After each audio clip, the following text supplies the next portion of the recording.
So now I'm kind of opening my bubble and starting to desensitize myself to say like, oh, 100K deals are normal. Like that's the norm. It could totally be possible. So I'm a career coach for women in tech, and I help them land fulfilling jobs within 90 days or less while getting a 56% salary increases. But I also work with a lot of organizations and helping them build that leadership talent pipeline for a lot of women or women of color, since we do need to have them more in the senior leadership roles, as currently right now there's a 75% discrepancy.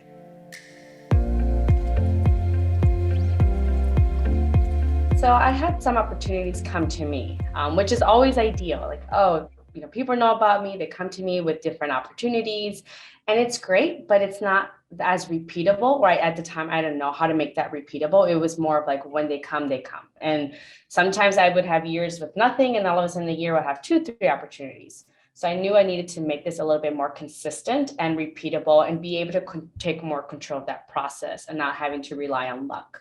So that's why, of course, when I saw you, I'm like, I have to take this program. I've seen a lot of great success and testimonials, and I knew that I needed to get there before I wanted to take my business. I needed to learn a lot of this, and I knew I didn't know much about it. So that's why I enrolled in. I knew you'd be the perfect fit. Honestly, I don't think I really tried anything for B2B because like I said, first I'm like, oh, I'm a small business owner. I was a solopreneur. Now I have more help with me, but I was like, oh, that's something more for like other people, not me. I'm more of like my clients are usually one-on-one people that are job searching. They want a better job. And then the opportunities came where like these big companies came to me asking them to help them in building their talent. That's when I realized, oh, maybe I could tap into this market, and I do have a lot of expertise and they're willing to pay. I just didn't know how to access it. And at the time, I'm like, I'm still focusing on my B2C, but now that's really been going really great and it's been growing. And now we've created more of a system process around it. So that way now I can focus a little bit more on the B2B aspect. So that's why, of course, like I said, I've seen your testimonials, I see your expertise. No one has even come close to anything like it. So, I mean, you were a no-brainer. Not only do you show and like, hey, here's the process, here's what it looked like. And I like always when you bring your expertise, like, oh, this is what I did. Here's what the price looked like. Here's what the model looked like. And I think you exposed me to like 4 or 5 different models I never even thought of. So now I'm like, well, why am I spending so much time on things that require more of my time? And how can we focus more on models that don't require so much of my time, but the value is still there and we can scale it up. So that was very useful. And also just going through like some of those exercises you had us go through to talk about like, okay, let's pick a company at random. How do you position yourself towards this company, leveraging just free information that we all have access to, and how can you create like almost like a pitch around it that we know they'd be enticed based on all the data that's out there. So that was really insightful for me because I had to stretch myself. I usually don't have to do those times. It's more of like, oh, B2C. I know your pain points as a person and you want a fulfilling job, but now thinking as a B2B company, really kind of exercise that muscle. And again, now I know, I didn't know what I didn't know at the time. And now I'm like, oh, I need to start thinking more of like the IP, even like recordings. What does this model look like? There's different tiers, programs, and there's just so many things. And now I can see like how you can make, a 6-figure deal put together with something that I've already created. And it's probably in my Google Drive folder, but it could be a 6-figure deal for a company. Well, first it was like when it was B2B, I'm thinking like huge companies, Fortune 500 companies with over 10,000 employees. And then once working together, you're like, no, that's also includes non-for-profits, universities. I'm like, oh, I actually have some of those connections already, but how can we build upon that? How can we turn that one opportunity to 5 different opportunities? And how do we keep expanding? So that was new to me because I kept thinking like, no, I haven't really done that much work with B2B, but based on that definition, I'm like, oh, I actually have a lot more clients than what I anticipated. And it's just, how can I leverage this the right way with information that I already have and connections as well. So I think that was really a really good exercise for me. And even I think you said not-for-profits don't always, some, because some of them do have the revenue, but some maybe don't, but their value is always sometimes in their network. So how can we connect with that network?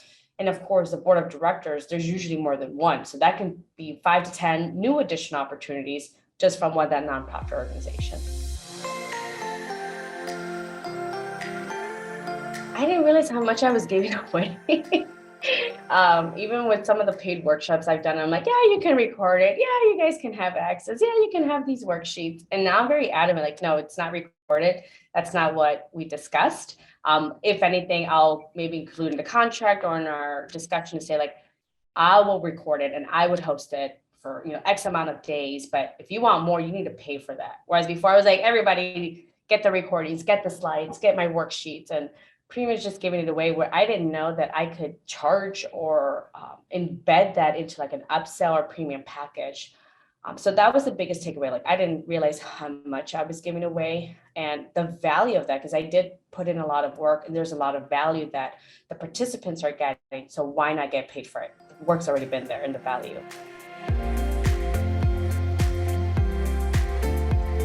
I mean, just even like some of the, the women that were at least in my cohort. I mean, sometimes I feel like you almost have to desensitize yourself. And I do this with my clients with sound negotiation, but I'm like, oh, 6-figure deals, like that's it, like impossible. Like, I make over 6 figures, but it takes me a year to do that. What do you mean I can do it in one deal? So, and just hearing them saying like, oh yeah, I landed, $100,000 this month. I'm like, oh, okay. So now I'm kind of opening my bubble and starting to desensitize myself to say like, oh, 100K deals are normal. Like that's the norm. It could totally be possible. And all of a sudden, like my mind starts thinking, well, how can we find opportunities to make that happen, as opposed to that would never happen to me. I think that was a big shift. And then you helping me develop some of my offerings. Like I said, first I was like, oh, I want to go in workshops and do one-on-ones and work with corporations. And now, because my values are transitioning and what I want out of my career and my business out of it, I'm not creating models that work with it instead of against it. And I'm not hating my business and what I'm offering. Instead, I'm very excited and still delivering the value to the participants and the organizations. And yet I know it's her shit. The corporation, pricing, how they think, the model, how to run a lot of these conversations. Like I didn't even think about having like a survey or questionnaire of doing that. So now it's like even just those little processes that make a huge impact, and then use it as leverage to make a case on why you are the perfect fit, why this pricing offering makes sense, why this solution is really going to help them. I highly recommend it. Like I said, I haven't seen or heard anyone that knows like your level of expertise, as well as like a lot of your accomplishments and background. And like I said, I love hearing like, oh yeah, I closed this deal and here's how it looked like. And it was 6 figures and we did that and I just signed that check annually and boom, I'm done. And I'm still working on others. So I'm like, I want that. So why not learn from someone that's already doing it?